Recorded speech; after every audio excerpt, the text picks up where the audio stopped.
બાકોર પોલીસની સફળ કાર્યવાહી। મહીસાગર જિલ્લાના ખાનપુર તાલુકાના ઈસરોડા ગામની સીમમાં બાકોર પોલીસે મોટી કાર્યવાહી હાથ ધરી સ્વિફ્ટ કારમાંથી ભારતીય બનાવટના વિદેશી દારૂનો જથ્થો ઝડપી પાડ્યો છે। આ કાર્યવાહીમાં દારૂ, કાર, મોબાઈલ ફોન સહિત કુલ ₹5,23,015નો મુદ્દામાલ કબજે કરવામાં આવ્યો છે।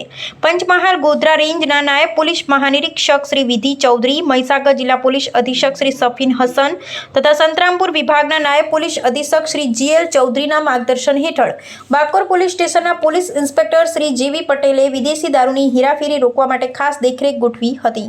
સર્વેલન્સ ટીમને બાતમી મળી હતી કે GJ 35 DM 8759 નંબરની સફેદ સ્વિફ્ટ કારમાં વિદેશી દારૂનો જથ્થો ભરી લીમડિયા ચોકડીથી વીરપુર તરફ જવામાં આવી રહ્યો છે। બાતમીના આધારે પોલીસે વોચ ગોઠવતા કારને રોકવાનો પ્રયાસ કર્યો, પરંતુ કાર ચાલકે પૂર ઝડપે ભગાડી દીધી હતી। પોલીસે પીછો કરતા આરોપીઓ ઈસરોડા ગામની સીમમાં રોડ ઉપર કાર મૂકી ફરાર થઈ ગયા હતા। કારની તપાસ દરમિયાન ભારતીય બનાવટના વિદેશી દારૂ તથા બિયરના કુલ 840 બોટલો મળી આવી હતી। દારૂની કિંમત ₹2,68,015, સ્વિફ્ટ કારની કિંમત ₹2,50,000, એક મોબાઈલ ફોન ₹5,000 સહિત કુલ ₹5,23,015નો મુદ્દામાલ કબજે કરવામાં આવ્યો હતો। આ મામલે બાકોર પોલીસ સ્ટેશનમાં પ્રોહિબિશન એક્ટની સંબંધિત કલમો તેમજ ન્યાય સંહિતા 2023 હેઠળ ગુનો નોંધવામાં આવ્યો છે। હાલ સ્વિફ્ટ કારના ચાલક અને તેની સાથે રહેલા એક અજાણ્યા આરોપીની શોધખોળ હાથ ધરવામાં આવી છે।